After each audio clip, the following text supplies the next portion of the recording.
আসসালামু আলাইকুম। আজকের পড়াটা এতটাই গুরুত্বপূর্ণ যে আমরা দাখিল পরীক্ষা বা এসএসসি পরীক্ষাতে আমাদের শূন্যস্থান আসে, শূন্যস্থান পূরণ করতে হয় এবং বিভিন্ন ধরনের কনজাগেশন থাকে ওয়ার্ডের মানে শব্দের, তো নাউন থাকে বলে অ্যাডজেক্টিভ তৈরি করো, শূন্যস্থানে অ্যাডজেক্টিভ পূরণ করতে হয়, আপনারা দেখেছেন। তো আসলে আজকে আমরা এই অ্যাডজেক্টিভ সম্পর্কে জানবো। অ্যাডজেক্টিভ সর্বপ্রথমে সকলেই বলে অ্যাডজেক্টিভ, কি বলে অ্যাডজেক্টিভ, এটা মূলত ভুল, ডির উচ্চারণটা হবে না, তাহলে কি হচ্ছে বলেন অ্যাডজেক্টিভ, অ্যাডজেক্টিভ, অ্যাডজেক্টিভ, ডির উচ্চারণ যদি না হয় তাহলে কি হবে অ্যাডজেক্টিভ, অ্যাডজেক্টিভ, অ্যাডজেক্টিভ মানে কি আপনারা জানেন বিশেষণ, আপনারা জানেন কি বিশেষণ, বিশেষণ মানে কি, বিশেষণ মানে বিশেষের দোষ গুণ বর্ণনাকারী, বিশেষণ মানে কি বিশেষ্য বা এসিম বা নাউনের দোষ গুণ বর্ণনাকারী। তার মানে বোঝা যাচ্ছে যে অ্যাডজেক্টিভ মানে বিশেষণ, অর্থাৎ নাউনের দোষ গুণ বর্ণনা করবে। আসলে অ্যাডজেক্টিভ কাকে বলে আমরা সবাই জানি যে মূলত দোষ গুণ অবস্থা সংখ্যা পরিমাণ ইত্যাদি বুঝালে, তাই না? এই জন্য ইংলিশে অবশ্য অ্যাডজেক্টিভ আপনার 4 প্রকার 5 প্রকার ধরেছে। তো আমরা শুধু সংজ্ঞা আকারে জানবো না, আমরা জানবো মূলত সঠিকভাবে। আর সঠিক কিভাবে? 3 ধরনের এটা পড়া আছে। আজকে আমরা বিশ্লেষণ করব অ্যাডজেক্টিভটার অবস্থান কোথায়, কি আমরা বিশ্লেষণ করব। একটা হচ্ছে অবস্থান, অবস্থান, কারণ এটা আমাদের শূন্যস্থান পূরণে লাগবে। অবস্থান আরবি, ইংলিশ এবং বাংলায় আমরা বোঝার চেষ্টা করব। একটা অনেক ধরনের পড়া থাকবে এক একটা বিষয়ের, কিন্তু আমরা আজকে জানবো মূলত অবস্থান। আর একটা কি গঠন। আমার ডিকশনারিতে এই অ্যাডজেক্টিভের গঠন তোলা আছে প্রায় মোটামুটি আলহামদুলিল্লাহ 1 থেকে 2000-এরও বেশি শব্দে আমি উঠিয়েছি কিভাবে শব্দ থেকে আপনি অ্যাডজেক্টিভ গঠন করবেন, বিভিন্নভাবে এটা প্রমাণ করে দেখিয়েছি। তো অবস্থানটা আমরা করব। তো পৃথিবী যদি উল্টেও যায়, যেহেতু অ্যাডজেক্টিভ নাউনের গুণ বর্ণনা করবে, তার মানে কার আগে আসবে বাবা? নাউনের আগে আসবে। আমি আপনাদেরকে বলে দিয়েছিলাম প্রপার নাউন আর কমন নাউন বের করার একটা মহা জাদু, তার নাম কি? তার নাম হচ্ছে কোন দ্বারা প্রশ্ন করতে হবে। কোন দ্বারা প্রশ্ন করে যদি আমরা নির্দিষ্ট পাই তাহলে সেটা হবে প্রপার, আর যদি কোন দ্বারা প্রশ্ন করে যদি আমরা চিনতে না পারি, জাতি বুঝাই বা আমরা যদি চিনতে না পারি তাহলে সেটা কি হবে? Common noun. তো এখানে একটা জাদু আছে, নাউনকে কেমন দ্বারা প্রশ্ন করে, কে মন, কত, কি পরিমাণ, কি পরিমাণ, কি পরিমাণ, কাকে প্রশ্ন করতে হবে? নাউনকে। নাউনকে যদি আমি, আচ্ছা দেখেন please look at me and think about this, think deeply please. সাদা কলম, সাদা কলম, তাহলে কেমন কলম? পেন, তো হোয়াইট পেন, তাই না? তাহলে এই যে সাদা কলম, কেমন কলম? সাদাটা কিন্তু বের হয়ে আসলো। পৃথিবীর যতগুলো নাউন আছে সমস্ত নাউনকে যদি কেমন, কত, কি পরিমাণ দিয়ে যদি প্রশ্ন করেন তাহলে সেটাই হবে, যেই অর্থটা বের হয়ে আসবে সেটাই হবে মূলত কি? সিফাত। আচ্ছা আমরা, আপনার টুপিটা অনেক সুন্দর, তাহলে সাদা ধবধবে টুপি, সাদা, তাহলে সাদাটাও অ্যাডজেক্টিভ। কেমন টুপি? ধবধবে, ধবধবে, তাহলে সাদাটা সাদা টুপি। আচ্ছা ভালো মানুষ মানে কি? কেমন মানুষ? ভালো মানুষ। আবার প্রশ্ন করছি, খোলা জানালা, কেমন জানালা? খোলাটা তাহলে ওপেন উইন্ডোস, কি? খোলা জানালা। ব্রোকেন গ্লাস, ভাঙ্গা গ্লাস, কেমন? কেমন গ্লাস? কেমন? পৃথিবীর সকল নাউনকে যদি আপনি কেমন কত কি পরিমাণ দিয়ে প্রশ্ন করেন তাহলে পাওয়া যাবে। তাহলে অবস্থান কি হলো, কিভাবে বের করতে হবে? সহজ কথায় অবস্থান হচ্ছে কি, পৃথিবী উল্টে গেলেও যেহেতু নাউনের দোষগুণ বর্ণনা করে এজন্য নাউনের আগে আসবে। কোনো শূন্যস্থানে পরপর কোনো দিন পৃথিবী উল্টে গেলেও দুটা নাউন বসতে পারে না। প্রথম নাউনটা হবে অ্যাডজেক্টিভ, পরেরটা হবে কি অরিজিনাল নাউন। যদি দুটা নাউন দেখেন কোনো কোনো জায়গাতে ভার্সিটির পরীক্ষাগুলোতে দেয়, যদি দেখেন তাও কি হবে, প্রথম কারটা অ্যাডজেক্টিভ বলবে নির্দ্বিধায়, আর পরেরটা কি বলবেন বলেন? পরেরটা নাউন। কারণ পৃথিবী যদি উল্টেও যায় নাউনের আগে মূলত অ্যাডজেক্টিভটা বসে। কেন বসে? যেহেতু দোষ গুণ অবস্থা সংখ্যা ইত্যাদি পরিমাণ বোঝায়। তাহলে অবস্থান আমরা জেনেছি। আর এই যে গঠনটা, এটা একটা মহাজ্ঞান, এটা একটা অনেক সাধনার জিনিস। এটা জানতে বই দরকার, বই পড়া দরকার। আমার অন্যান্য ক্লাস আছে, আপনারাও দেখে নিতে পারেন। আপনাদেরকে আমি অন্যদিন আবার শিখিয়ে দিব। যেমন অ্যাডজেক্টিভটা কিভাবে গঠন করতে হবে। all, at, able, foolish, less, as, some, like, past participle. এই চিহ্নগুলো দেখলে ইংলিশে পৃথিবী উল্টা গেলেও সেটা মূলত অ্যাডজেক্টিভের অর্থ বহন করব। বাংলাতে ই, ক, কুন্ত, ইয়াই, অতি, তা, না, ই, হ্যাঁ, এগুলো কারি, উক, এই শব্দগুলো যদি আমরা কোনো সব বিশেষ্যের সাথে দেখি তাহলে সেটা অ্যাডজেক্টিভের অর্থ দিবে। আমরা পড়তে গেলে আমরা পেয়ে যাব ইনশাআল্লাহ। মনে করেন আপনার যে কোনো বিষয়ে যোগ্য, তারপরে মূলক, এই কয়েকটি অর্থ থাকবে বাংলাতে। তাহলে all, at, able, foolish, eyeless, us, some, like, past participle নিয়ে এগুলো আমার ডিকশনারিতে সুন্দর করে বিস্তারিত উঠিয়ে দিয়েছে। আর ই, ক, কুন্ত, ইয়া, ইয়া, ই, ক, কুন্ত, ইও, ইয়া, তারপরে উক, কারি, এগুলো দ্বারা অন্ত, এগুলো দ্বারা দেখলে আমরা বুঝবো যে সেটা বাংলাতে কি এটা অ্যাডজেক্টিভ। যেমন ধরেন আবাসিক হল, আবাসিক রুম, আবাসিক এই যে ইক, পারিবারিক কবর, পারিবারিক কবরস্থান আমরা বলি না, পারিবারিক। তাহলে তো আরবিতেও গঠন প্রণালী আছে। আরবিতে সিফাত গঠনের সবচাইতে সহজ ইসমু মুশতাক, ইসমু মুশতাক, ইসমু মুশতাকটা হচ্ছে অর্থগত সিফাত দেয়, ঠিক আছে। আর একটা গঠনগত ইয়া, এটা আপনারা আস্তে আস্তে জেনে নেবেন। আজকে আমাদের পড়া মূলত এটা নয়। আজকে আমরা নির্ণয় করব, আমরা শুধুমাত্র অ্যাডজেক্টিভ সম্পর্কে জানবো। শুধুমাত্র কি সম্পর্কে জানবো? অ্যাডজেক্টিভ। তাহলে যেটা অ্যাডজেক্টিভ নাউনের আগে আসে এটাকে আমরা বলছি বিশেষণ, বিশেষ্য, বিশেষণ, বিশেষ্য, বিশেষণ, বিশেষ্য। এটাই আরবিতে বলা হয় মাউসুফ সিফাত, মাউসুফ সিফাত। এই মাউসুফ সিফাত বানাতে হবে। এখন আমি দেখেন বললাম ভালো মানুষ, ভালো ছাত্র, ভালো ছাত্র, বলেন প্লিজ লুক অ্যাট দিস। তো গুড এভাবে বাংলা যেভাবে আছে সেভাবেই সাজান। গুড স্টুডেন্ট, গুড স্টুডেন্ট, তাই না? Good student. তাহলে এই যে গুড স্টুডেন্ট, ভালো ছাত্র। প্রশ্ন করেন কেমন ছাত্র? ভালো ছাত্র। তাহলে গুডটা পৃথিবী উল্টে গেল, এটা কি অ্যাডজেক্টিভ, এটা কি অ্যাডজেক্টিভ। এখন এটার আমি যদি আত-তালিবুল জাইদ, ভালো ছাত্র, আত-তালিবুল জাইদ মানে ভালো ছাত্র। তাহলে কেমন ছাত্র? ভালো ছাত্র। তো আরবিটা আমার আজকের মূল বিষয় নয়। এটা এখন দেখেন যেটা মূলত বুঝাতে চাচ্ছি, ভালো ছাত্র, এটা আমরা পেলাম। এখন যদি আমি বলি ছাত্রটি, ছাত্রটি ভালো মানে কি হয়? গতকালকে এখানে হয় আছে গোপন, তাই না?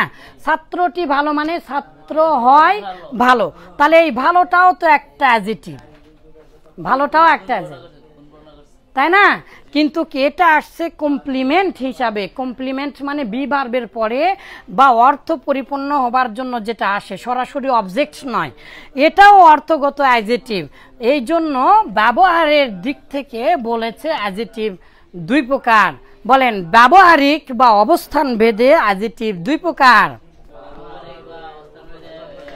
তাহলে স্টুডেন্ট ইজ গুড, তাই না? তাহলে দেখেন এই গুডটা আগে আসছে আর এই গুডটা স্টুডেন্টের দোষগুণ বর্ণনা করতেছে, কিন্তু কোথায় আসছে? বাক্যের শেষে বা ভার্বের পরে কমপ্লিমেন্ট হিসাবে আসছে।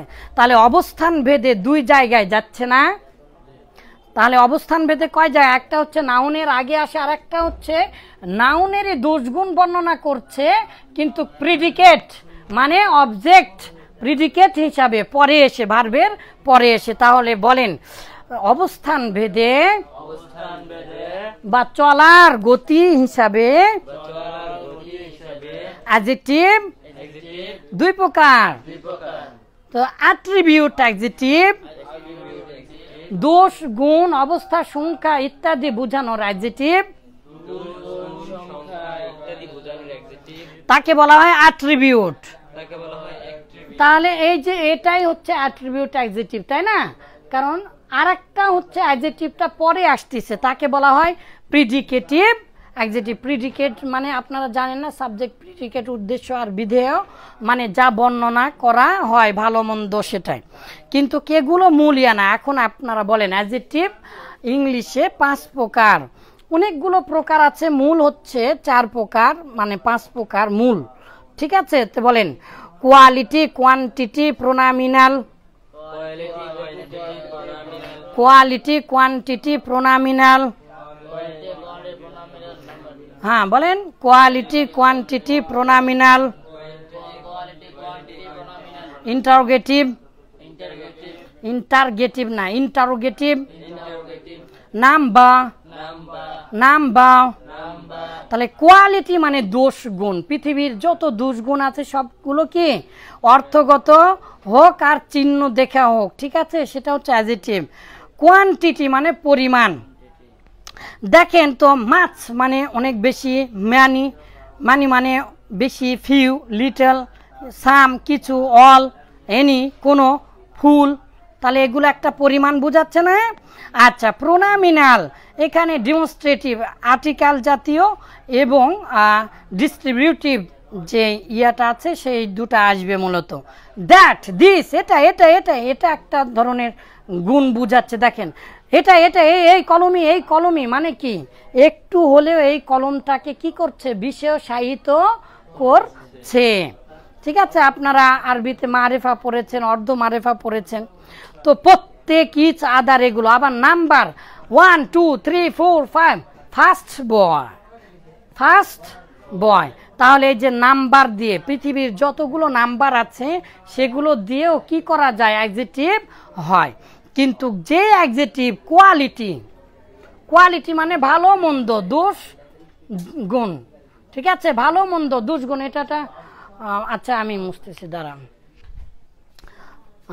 তাহলে ভালো মন্দ দোষ গুণ যে কোয়ালিটি, যেটা এই যে দোষ আর গুণ আছে কোনো প্রকার নয়, শুধুমাত্র দোষ আর গুণের একটা কাজ হয়, একটা কাজ হয়, যেই কাজটা মূলত আপনারা জানেন ইসম তাফজিল। আপনারা জানেন না ইসম তাফজিলটা কি করে বাবা? ইসম তাফজিলটা তারতম্য ঘটায় অর্থের, ভালো মন্দের বিবেচনায়, তাই না? যে বলে I am better than you, you are better than me, I am wiser than you, আমি তোমার চেয়ে জ্ঞানী, you are wiser than me, তুমি আমার চেয়ে জ্ঞানী। আল্লাহ ইজ এ গ্রেটেস্ট বা গ্রেট, মার্সিয়াস বা মার্সিফুল, এই যে এইভাবে আমরা বলি। এখানে অর্থের একটা তুলনা দেয়, আপনারা জানেন না আনতা আফদলু মিন্নি, আফদলু আফ আলুর ওজনে করেছেন, তাই না? আফ আলু করেছেন, ইসম তাফজিল গঠন করেছেন। কেন করেছেন বলেন তো? অর্থের তারতম্য করার জন্য। তো ঠিক এটাকেই বলা হয়, যেটা ইসম তাফজিল কোয়ালিটি, এই যে কোয়ালিটি মানে দোষ গুণ। পৃথিবীতে যত দোষ আর গুণবাচক শব্দ আছে সব দোষ গুণই হয় মূলত ইসম তাফজিল। আজমালু অধিক সুন্দর, আর খসু অধিক সস্তা, আসাবু অধিক কঠিন, আসালু অধিক সহজ। তাহলে ইজি ইজিয়ার, হ্যাঁ সব হার্ড হার্ড আর হার্ড, এই যে হবে এটাকেই বলা হয়, যেটা কোয়ালিটি সেটাই মূলত ইসমু তাফজিল। আর এটারই মূলত 3টা প্রকার। বলেন পজিটিভ। তো এটা আগে এটাকে কি বলে সেটা বলি, comparison of adjective. Comparison of adjective. Comparison of adjective মানে তুলনামূলক কি অ্যাডজেক্টিভ, বা এটাকেই বলা হচ্ছে ডিগ্রি। এটাকেই কি বলছে? ডিগ্রি। তো এই জিনিসটা আমাদের জানা দরকার। ইসমু তাফজিল যেটা সেটাই মূলত এটা তো কি বলে পজিটিভ, কম্পারেটিভ, পজিটিভ। এটা কি কয় প্রকার করি আমরা? যখন কারোর সাথে তুলনা দেই না, মূল যেটা সেটার নাম বলি পজিটিভ। আপনারা এগুলো জানেন অনেকে, তাই না? কই গেল পজিটিভ? একটা এস আছে পজিটিভ। তারপরে এটাতে তুলনা, কারোর সাথে তুলনা না দিলে মূল শব্দ। কিন্তু কম্পারেটিভ মানে দুইজনের সাথে তুলনা দিলে। কিন্তু সুপারলেটিভ মানে কি? একাধিক মানুষের সাথে তুলনা দিলে বা একাধিক কোনো জিনিসের সাথে তুলনা দিলে হয়। তো এই যে কম্পারেটিভ, এটা তো মূল শব্দ গুড, এটা মূল শব্দ, এটা হচ্ছে পজিটিভ, কারোর সাথে তুলনা দিচ্ছে না। কিন্তু বেটার যখন বলবো, গুড, বেটার, বেস্ট, তাই না? তো বেটার যখন বলবো তখন দুজনের মাঝে কি করছে? তুলনা দিচ্ছে। এই জন্য তাহলে এই কম্পারেটিভ যেটা সেটা আর দ্বারা গঠিত হয় সাধারণত। এটা আপনারা বই থেকে পড়ে নেবেন, এখানে মোস্ট আসে। আর ইএসটি সুপারলেটিভে সাধারণত ইএসটি। আমি কিছু উদাহরণ আপনাদেরকে দেখাচ্ছি, তাহলে বুঝতে পারবেন। এই যে দেখেন হাই, তাহলে 2 সিলেবল বিশিষ্ট হলে high, higher, highest, easy, easier, easiest, big, bigger, biggest, wise, wiser, wisest, তাই না? তো একটু ব্যতিক্রম আছে কিছু, আপনারা বই থেকে এটা পড়ে নেবেন। মূলত এগুলো শেখানোর অর্থ কি? এগুলো শেখানোর অর্থ হচ্ছে এই যে আপনাকে গঠনগত আর অবস্থানগত যখনই আমি জানবো, এখন আমরা শূন্যস্থানে যাব, শূন্যস্থানে যেই নাউনের আগে ভার্ব থাক আর নাউন থাক সেটাকে আমরা কিসে নিয়ে যাব? অ্যাডজেক্টিভে নিয়ে যাব। যদি কোনো ক্লু সহ যেই ইয়াগুলো দেওয়া আছে, যেটা অ্যাডজেক্টিভ সেটা নাউনের আগে নিয়ে এসে বসে দিব শূন্যস্থানে। ইনশাল্লাহ এখন আমরা প্র্যাকটিক্যাল করব, ঠিক আছে? এটা ইসমু তাফজিল কেউ যদি ভালো করে পড়ে, ইসমু তাফজিলের ব্যবহার কেউ যদি ভালো করে জানে, তাহলে পজিটিভ, কম্পারেটিভ আর সুপারলেটিভের ব্যবহারও সে জানবে। অথবা কোনো জ্ঞানী ভাই যদি পজিটিভ, কম্পারেটিভ এবং সুপারলেটিভ সম্পর্কে জানেন, তাহলে সে ইসমু তাফজিলের তুলনা করে লেখাপড়া করতে পারবেন। আর গঠনগত ইসমু তাফজিল, তারপরে হচ্ছে বাংলাতে বিশেষণ গঠন এবং আরবিতে সিফাত গঠন কিভাবে হয়, কিভাবে তার ব্যবহার করতে হয়, এটা জানার জন্য ইনশাল্লাহ আমার শব্দ গঠনের 3 ভাষায় অভিধান দেখার অনুরোধ করছি। আসসালামু আলাইকুম।